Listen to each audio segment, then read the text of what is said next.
The moment my wife Patricia looked me dead in the eye across our kitchen table and said, "Gordon, I want a divorce, and I'm entitled to half of everything," I felt like someone had just kicked me in the gut with steel-toed boots.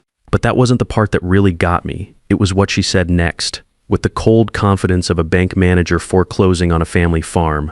That includes the house, the business assets, and everything else. My lawyer says it's all very straightforward. I'm Gordon Newman, 64 years old, retired civil engineer who spent 40 years designing bridges, commercial buildings, and infrastructure systems that were built to last centuries. Never thought I'd need those same analytical skills to protect myself from my own wife. For 38 years, we'd shared this house, the house I'd designed myself from foundation to roofline. Every beam calculated for maximum load bearing, every window positioned for optimal natural light, every electrical circuit mapped for efficiency and safety. The morning sun coming through those custom triple-pane windows I'd specified, hitting the kitchen island I'd built by hand with hidden cable management and integrated charging stations. The reinforced basement where I kept my engineering drawings, surveying equipment, and the complete structural plans for every modification we'd ever made. Patricia Newman, 61 years old and a senior manager at First National Bank, was sitting there like she was conducting a loan committee meeting instead of destroying our marriage. Her fingers drummed against the granite countertop I'd templated and installed myself, calculating square footage and market values while I was still trying to process what was happening. The house, the retirement accounts, the lake cabin, she continued, folding her manicured hands on the table with the precision of someone used to delivering bad news about mortgage applications. Daniel says the law is very clear about marital assets. Daniel, so she already had a lawyer. Had a whole plan worked out while I was still adjusting the water pressure on our shower system and fixing the garage door opener she said was making noise. I stared at her, trying to understand how the woman I'd supported through her MBA program, whose career advancement I'd celebrated, whose student loans I'd helped pay off when interest rates were killing us in the early 90s, could sit there with such ice-cold certainty. Outside, the automatic irrigation system I'd designed and installed was watering the herb garden Patricia always claimed she was too busy to maintain. The timer system ran on a schedule I'd programmed to account for seasonal weather patterns and soil moisture retention rates. "You're serious about this," I said quietly. Patricia gave me that smile she used with difficult bank customers. The one that said, "This decision has already been made. You just haven't accepted it yet." "Gordon, I've been serious about this for months. This marriage isn't working anymore, and we both know it." Months. She'd been planning this while I was resealing the deck, she said, looked weathered. While I was upgrading our internet infrastructure so her work-from-home setup would run smoothly. While I was winterizing the lake cabin she said she wanted us to retire to someday. Replacing the dock supports and installing the new water filtration system she'd specifically requested. The irony wasn't lost on me. I'd spent my entire career building things designed to withstand stress, load factors, and environmental pressures. Bridges that could handle twice their rated capacity, buildings that could weather Category 5 hurricanes, water treatment systems that could function during power outages. But I'd never stress-tested my own marriage. "And you believe you're entitled to half the house?" I asked, looking around at the custom millwork I'd crafted, the built-in storage solutions I'd engineered, the whole house backup generator system I'd installed after the ice storm of 2019 left us without power for 8 days. She leaned back in her chair, confidence radiating off her like heat from summer pavement. "It's marital property, Gordon. We've been married 38 years. Don't make this more complicated than it needs to be." I studied her face, the woman who used to bring me coffee when I worked late on project blueprints spread across this same table, who used to laugh when I got excited about new building codes or energy efficiency standards. For a moment, I wondered if I'd somehow miscalculated our entire relationship, like an engineer who'd missed a critical load-bearing requirement. Then I noticed the leather portfolio beside her coffee mug. Legal documents, color-coded tabs, the kind of organized presentation materials Patricia used for major loan approvals. This wasn't a conversation. This was a business presentation she'd rehearsed. "You've already filed," I said. She smiled, that banking smile again, the one that had helped her climb the corporate ladder for 3 decades. "Of course I have. There's no point in dragging this out unnecessarily." Clean break, fair division. We both move on with our lives. I stood up and walked to the window overlooking the backyard, the elevated deck I'd engineered to handle snow loads that exceeded county requirements, the underground sprinkler system with smart controllers and moisture sensors, the workshop I'd built to my exact specifications with climate control systems that protected my precision tools and technical drawings. 38 years of marriage, and now she was talking like I was a tenant who'd overstayed his lease on a property that had never really belonged to me. "You should look at the papers," Patricia said behind me, her voice carrying that patient tone she used when explaining loan terms to confused customers. They'll help you understand how this is going to work. I turned back slowly. Her confidence wasn't just arrogance. It was the mathematical certainty of someone who'd run all the numbers, consulted with experts, and verified her calculations twice. She thought she'd already solved this equation. What Patricia didn't know, what she'd never bothered to pay attention to during all those evenings when I worked on boring paperwork at the kitchen table, was that engineers don't just design structures to be strong. We design them to be protected against every conceivable failure mode. And years ago, when Patricia's bank faced federal regulatory scrutiny and I realized how easily financial institutions could drag down innocent parties, I'd made some very quiet, very careful decisions about protecting our most important assets. But Patricia had never asked about the specifics of those protection strategies. Patricia had never wondered why certain legal documents required her signature. And Patricia had never imagined that the methodical man sitting across from her might understand more about asset protection than she did. Patricia, I said calmly, you might want to be very careful about what you think you're entitled to. Her smile faltered just for a second. In that tiny moment of uncertainty, I realized something important. My wife had spent months preparing to take half of everything I'd worked 40 years to build. But she'd never prepared for the possibility that the house wasn't actually available for her to take. The next morning, Patricia acted like she was already running the place. She came into the kitchen wearing that navy blazer she put on when she wanted to look like she was in complete control, the kind of outfit that made bank customers assume she knew exactly what she was talking about, even when she was about to foreclose on their family phone. She poured herself coffee and opened her laptop like she was setting up a mobile branch office at our kitchen table. The same table where I'd spread engineering drawings for weekend projects, where we'd celebrated promotions and argued over household budgets, where we'd once spent an entire evening assembling a complicated spice rack I'd bought at a craft fair because Patricia said it would help organize her cooking supplies. She never did use it much. Morning, I said, buttering my toast while watching her establish her temporary command center. She nodded without looking up from her screen. I'll be working from home today. The realtor is coming by at 2 p.m. to do a preliminary market assessment. A realtor. So that was step 2 in her strategic plan. I'd spent 40 years managing complex construction projects, and I recognized efficient project management when I saw it. Patricia was treating our divorce like a corporate restructuring, complete with timeline milestones and deliverable targets. Kind of early to be getting the house appraised, isn't it? I asked, trying to keep my tone as neutral as discussing weather patterns. Patricia finally looked at me, her expression carrying that patient authority she used with customers who didn't understand compound interest calculations. Daniel suggested we get current market values for all major assets. It makes the property division process more efficient and reduces potential disputes. Property division process. Such clean, clinical language for dismantling 4 decades of shared life. I wondered if they taught that kind of emotional detachment in business school, or if Patricia had developed it naturally during her banking career. I finished my coffee and stood up, carrying my cup to the sink. The same sink I'd installed with a custom water filtration system, because Patricia complained about chlorine taste. The cabinets I'd refaced when she decided the original oak finish looked dated. The breakfast bar I'd extended because she wanted more counter space for her meal preparation. What time did you say? I asked. 2 p.m., she replied, already turning back to her laptop. Good, I said. I'd hate to miss it. Patricia frowned slightly like a project manager who'd just heard about an unexpected variable in her carefully planned timeline. You don't need to be here, Gordon. It's just a routine walkthrough. I live here, I replied simply for now. That got her attention. She stared at me like an engineer trying to solve a structural problem with insufficient load data. For 38 years, Patricia had been able to read my reactions like studying financial reports. She knew when I was frustrated with a difficult project, when I was satisfied with a solution, and especially when I was ready to surrender on something challenging. But this expression didn't fit any of her established categories. You're being unusually calm about this whole situation, she said, closing her laptop with the deliberate precision of someone accustomed to maintaining control during difficult negotiations. Well, I replied, rinsing my coffee cup, it's not the first unpleasant surprise this marriage has delivered. I could see that comment land like a structural load she hadn't accounted for. Her jaw tightened slightly, but she maintained her professional composure the way she did during challenging loan committee meetings. After Patricia left for the bank, I walked through the house with the systematic attention I'd once used for final inspections on major construction projects. Really examined it with fresh eyes like I was conducting a comprehensive structural assessment. The engineered hardwood floors I'd researched for 6 months before installation, comparing moisture resistance ratings and thermal expansion coefficients.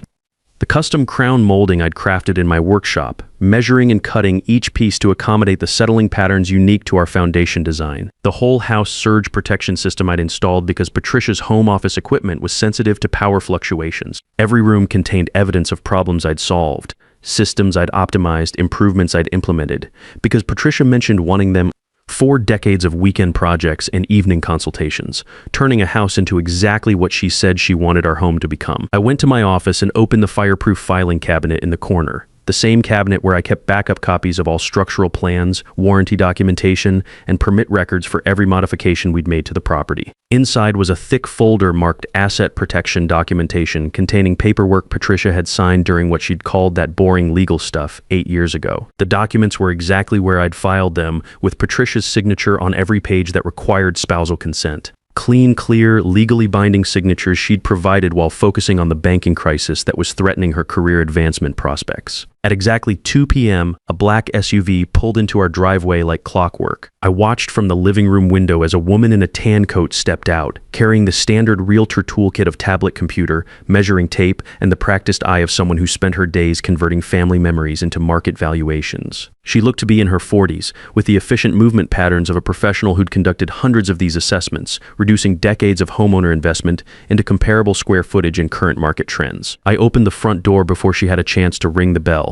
"Good afternoon," I said, with the courteous professionalism I'd learned during years of dealing with building inspectors and city planning officials. "I'm Gordon Newman." She looked slightly surprised, like a contractor who'd expected to meet only the general manager but encountered the project engineer instead. "Oh, hello. "I'm Diane Foster with Premier Properties. I'm here to meet with Patricia Newman about a property assessment." "Please come in," I said, stepping aside with the measured courtesy of someone who understood the importance of maintaining professional relationships. "Patricia should be here shortly."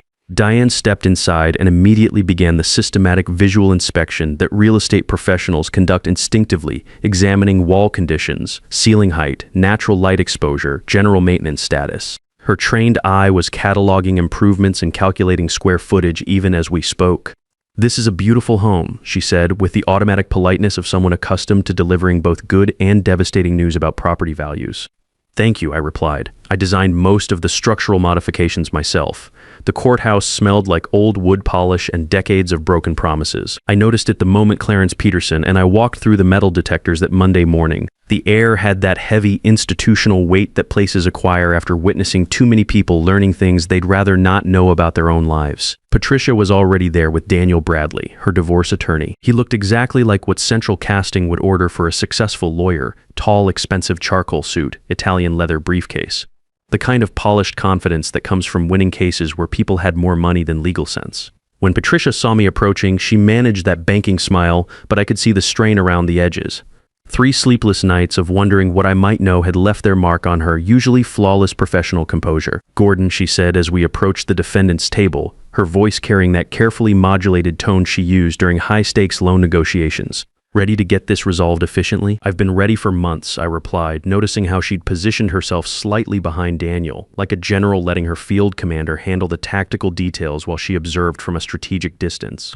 Daniel Bradley stepped forward with his hand extended, all professional courtesy and practiced charm. "Mr. Newman, I'm Daniel Bradley. I represent Patricia's interests in this matter. I hope we can keep this straightforward and minimize any unnecessary complications." His handshake was firm, calculated, the kind of grip that had been refined through hundreds of client meetings and courtroom encounters. Everything about his demeanor suggested a man accustomed to getting favorable outcomes for clients who could afford his hourly rate. Clarence Peterson, my attorney, shook hands with both of them with the calm demeanor of someone who'd seen this exact scenario play out dozens of times. "Clarence Peterson, I represent Mr. Newman's interests." His voice carried the steady authority of an engineer discussing load-bearing specifications. No drama, just facts and structural integrity. The courtroom felt smaller than what you see in legal dramas, but somehow more intimidating when you're sitting there waiting to learn whether 4 decades of your life's work is about to be divided up like a corporate asset liquidation. Wood-paneled walls that had absorbed decades of family disputes, fluorescent lighting that made everyone look slightly ill, and rows of empty benches that had witnessed thousands of marital battles just like this one. Judge Eugene Reynolds presided, a man in his early 60s with silver hair and the patient expression of someone who'd refereed enough marital warfare to remain unimpressed by anyone's sob story. He reviewed our case file with the methodical attention of someone accustomed to cutting through emotional noise to find the underlying legal facts. Daniel Bradley went first, presenting Patricia's case with the smooth confidence of a man who delivered this same speech hundreds of times. Marital property accumulated over 38 years of shared investment, equitable distribution under state law requiring fair division of jointly acquired assets. Mutual contribution to household maintenance and property appreciation through both financial investment and domestic labor. He spoke about our house like it was just another line item in a portfolio analysis, not the place where I'd spent countless weekends fine-tuning systems and solving structural challenges that would have stumped most professional contractors. Numbers and square footage and market comparisons, reducing 4 decades of weekend projects and evening consultations to cold mathematical calculations. The marital residence represents the couple's primary asset, Daniel continued, gesturing toward a folder of property assessments and market analyses. Mrs. Newman has every legal right to expect equitable consideration in its disposition, whether through sale and division of proceeds or through alternative compensation arrangements. Patricia sat with perfect posture, hands folded, looking like a senior executive attending a board meeting where she expected unanimous approval of her strategic recommendations. Every few minutes, she'd glance at me with that expression banking managers use when they're confident the loan committee will rubber stamp their carefully prepared proposal. When Daniel finished his presentation, Clarence stood up slowly. He walked to our table carrying a single manila folder, placed it down with the deliberate precision of an engineer positioning a cornerstone, and looked directly at Judge Reynolds with the calm authority of someone about to present certified structural plans. "Your Honor," Clarence said in a measured tone that carried the weight of someone who'd spent years reviewing complex legal documents, "Mr. Bradley's summary is accurate in one important respect." Judge Reynolds looked up from his notes with a mild interest of someone accustomed to hearing unexpected developments in cases that initially appeared straightforward. "And what would that be, Mr. Peterson? The Newman residence has indeed served as the family home for 38 years. Clarence replied with the patient precision of someone explaining engineering specifications to a municipal planning committee. However, its legal ownership structure is considerably more complex than Mr. Bradley's presentation suggests. Patricia's confident smile faltered like a computer system encountering an unexpected error message. Her banking composure, which had remained steady through 3 decades of difficult negotiations, suddenly showed hairline cracks around the edges. Daniel frowned and leaned forward, suddenly looking less like a man delivering a routine closing argument and more like someone who just discovered a major miscalculation in his foundational assumptions. Clarence opened his folder and placed a document on the evidence table with the careful handling of someone presenting a blueprint for a critical infrastructure project. The paper was crisp, official, bearing multiple signatures and notary seals. This property was placed into a protective trust structure 8 years ago. Clarence continued with the methodical authority of someone explaining load-bearing requirements to a confused contractor, specifically designed to shield it from potential financial liability exposure during Mrs. Newman's banking institution's regulatory difficulties. Daniel's eyebrows shot up like a man who just discovered a major structural flaw he should have identified during the initial building inspection. Patricia turned sharply toward him and whispered something urgent under her breath, her carefully maintained professional demeanor cracking for the first time since this whole process began. The documentation clearly shows, Clarence continued with the patient authority of someone explaining complex engineering principles to a municipal review board, that ownership and administrative control of the property were transferred under specific legal conditions designed to protect the asset from potential creditor claims, regulatory penalties, or financial judgments that might have impacted Mrs.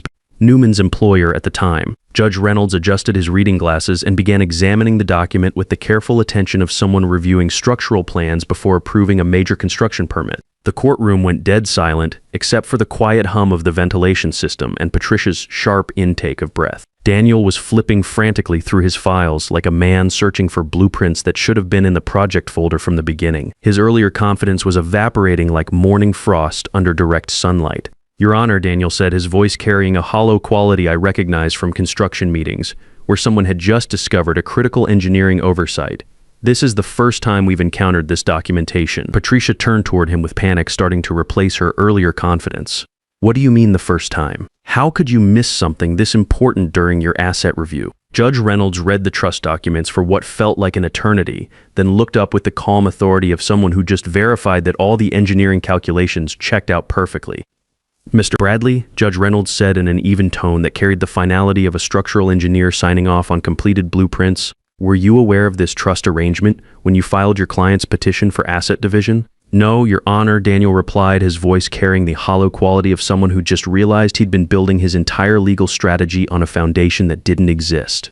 This information was not disclosed during our preliminary asset review process. The judge turned toward Patricia with the patient attention of someone accustomed to getting complete answers to important questions. Mrs. Newman, do you recall signing these trust documents 8 years ago? Patricia opened her mouth, closed it, then opened it again like a computer system cycling through error messages. Her banking composure, which had carried her through 3 decades of difficult financial negotiations, was completely gone. Those were just liability protection papers, she stammered, her voice losing the confident authority that had made loan applicants trust her judgment for years. During the bank's regulatory troubles, I thought they were routine business protection measures. Did you read the documents before signing them? Judge Reynolds asked with the methodical precision of someone conducting a thorough engineering inspection. Silence stretched across the courtroom like a cable under maximum tensile stress. Patricia stared at the table like it might provide technical specifications for escape routes. Mrs. Newman? The judge prompted gently with the patience of someone who'd heard this exact scenario countless times before.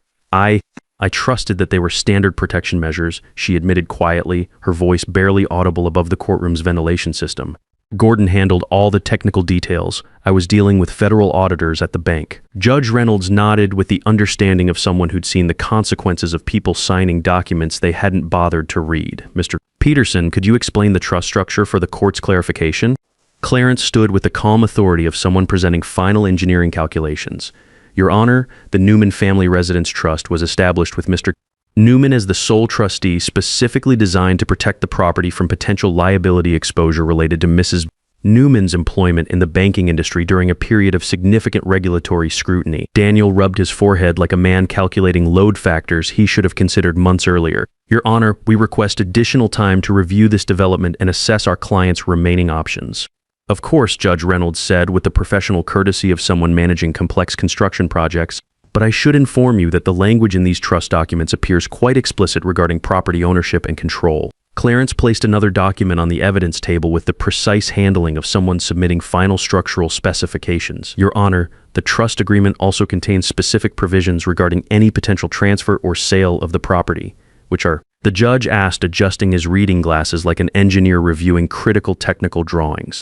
Any sale, transfer, or major modification of the property requires unanimous written consent of the trustee. Clarence replied with the clarity of someone reading load-bearing specifications. In this case, Mr. Newman holds sole trustee authority over all decisions affecting the property. Patricia's face went white like someone who just discovered a catastrophic structural failure in a building she'd assumed was solid. What does that actually mean in practical terms? Daniel closed his eyes briefly, like a contractor who just realized the scope of his miscalculations. It means the house cannot be sold, transferred, or included in asset division without Gordon's explicit written permission as trustee.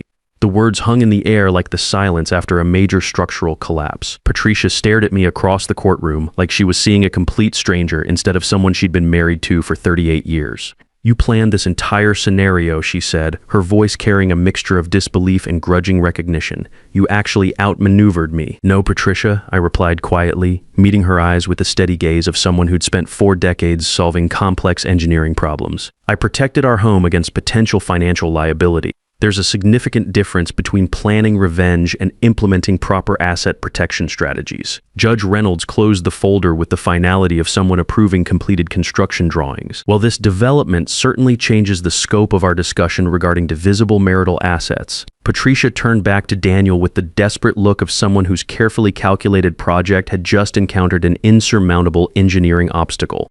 So what happens now? What are my actual options?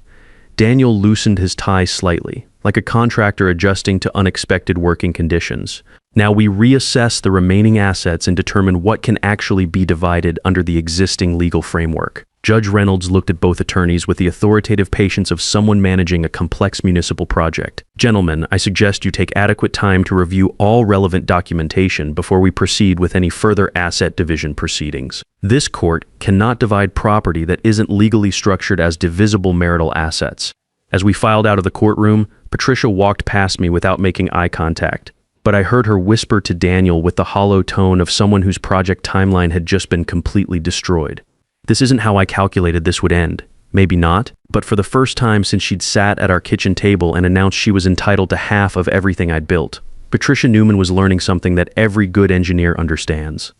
Assumptions without proper foundation analysis lead to structural failure. 6 months later, I'm sitting in my kitchen drinking coffee and reading the morning paper while sunlight streams through those custom triple-pane windows exactly like I designed them to 40 years ago. The whole house feels peaceful in a way it hadn't for years, like a complex system that's finally running at optimal efficiency. Patricia moved to a downtown condo near the bank's regional headquarters. She received her equitable share of the retirement accounts, her vehicle, and a reasonable settlement from our other joint assets, which represented exactly what she was legally entitled to under state divorce laws. Her bank offered her an attractive early retirement package when she decided the commute from her new location wasn't worth the stress, so she's managing her financial transition well. As for me, I've got my house, my workshop with all my precision tools and technical drawings, and the deep satisfaction that comes from knowing that 4 decades of methodical planning and attention to structural details finally delivered exactly the protection I designed it to provide. Some people might say I was too calculating in my approach to asset protection. Others might argue that Patricia got exactly what her assumptions and lack of attention to detail deserved. All I know for certain is this: when someone announces they're planning to dismantle everything you've spent your career building, you'd better make sure you actually understand the legal framework of what belongs to whom. And sometimes the quiet guy who reads the engineering specifications twice and keeps detailed documentation of every modification ends up being the one who's properly prepared when the stress tests begin. That's not revenge, that's just good engineering practice applied to real-world problem solving. The morning sun hits my coffee cup at exactly the right angle, filtered through windows I positioned with mathematical precision decades ago. Everything in this house works exactly like I designed it to, including the legal protections I built into its very foundation. Some structures are engineered to last, and some people finally learn to appreciate good engineering when it's too late to change the blueprints. In life, just like in engineering, the difference between success and failure isn't luck. It's the difference between people who prepare for every scenario and people who assume nothing will ever go wrong. 40 years taught me that the most dangerous words in any relationship are "I trust you'll handle the details," because the person who reads the fine print is usually the one who survives when everything falls apart.